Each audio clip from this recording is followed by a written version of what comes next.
News में आपका sir क्या कहना चाहेंगे सर अपकमिंग इलेक्शन को लेकर? इलेक्शन में जो भी नए हर भी बात में जरूर नए हैं पुराने जो भी हैं उनके ऊपर बहुत ही राजनीतिता ये हर एक जगह से आ रही है। हाँ, ये चीज़ हर एक एडवोकेट से इसलिए कि काम कुछ वकील लोग जो कोरोना पीरियड में हुआ या बैठने का व्यवस्था है या बहुत सारा प्रलोभन देते देते हर साल 4 साल गुजार लेते हैं तो किसी तरह का कोई वेलफेयर का काम एडवोकेट के ग्रुप में कोई भी काम नहीं कुछ नहीं हुआ। इसलिए लोग चाह रहे हैं कि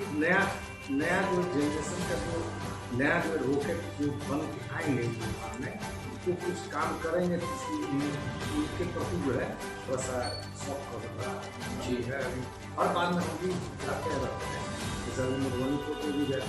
बहुत सारा वहाँ व्यवस्था लगाते हैं लेकिन राजनीतिता का जो पुराने लोगों के प्रति उनको थोड़ा ज़्यादा आक्रोशित है। कुछ यहाँ कुछ बोल के जाते हैं वहाँ कुछ काम नहीं करते हैं कुछ वेलफेयर का काम नहीं होता है हम लोग जैसे कि कुछ आए फिर चले जाते हैं यहाँ कुछ काम नहीं होता है तो काम करना पड़ेगा जो भी आएंगे नया उनको काम करना दायित्व लेना पड़ेगा काम करना पड़ेगा।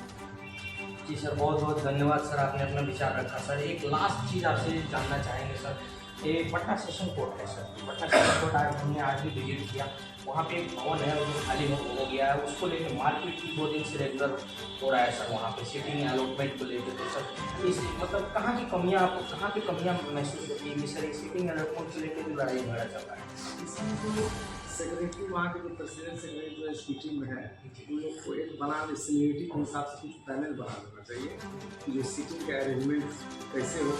पहले सरकार से भी कुछ जमीन ले लेते रखने का पानी को वहाँ 3000 गज का उनके लिए कैपेसिटी 3000 के लिए बैठने का जो वर्तमान में अभी हम लोग को है कि नहीं है उसके बाद अपना अलॉटमेंट का वो सीटिंग बनाते हैं जो सेक्रेटरी के हिसाब से उसके हिसाब से अगर सबको दे देते तो अब वहाँ ही वर्चस्व उनके बुक का आदमी है तो जाके धावा बोल के ले लिए अब दूसरे पर प्रतिद्वंदी है तो दूसरा आदमी जाएगा तो स्वाभाविक है तो वहाँ यही नहीं चाहते सीनियरिटी के हिसाब से बनाना चाहिए। वहाँ कैपेसिटी जो उसमें देख लेते कि इतना है कि नहीं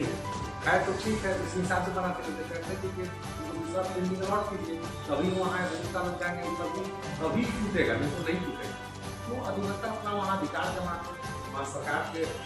को झुकाते वहाँ सब कुछ यही था। बहुत बहुत धन्यवाद सर आपने अपना विचार रखा। और फिलहाल राजकुमार प्रसाद को आप सुन रहे थे आप देख सकते हैं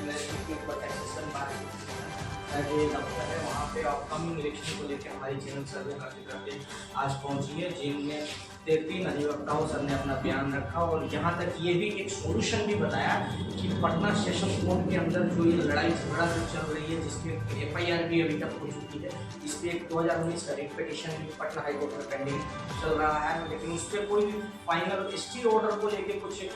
जगह तो खाली हो रही लेकिन पटना हाईकोर्ट से कोई ST ऑर्डर पर कोई फाइनलिटी नहीं आई जिसके कारण ये सब चीज़ में भी चल रहा होगा। लेकिन कहीं ना कहीं सर की तरफ से एक सुझाव आया कि वहाँ पे एज पर सीनियर वाइज वहाँ पे एक अलॉटमेंट जब किया जाए तो सीनियरिटी के हिसाब से उनको अलॉटमेंट दिया जाए। यही चांद कुमार प्रसाद को आप सुन रहे थे UP टॉप 10 न्यूज़ के माध्यम से।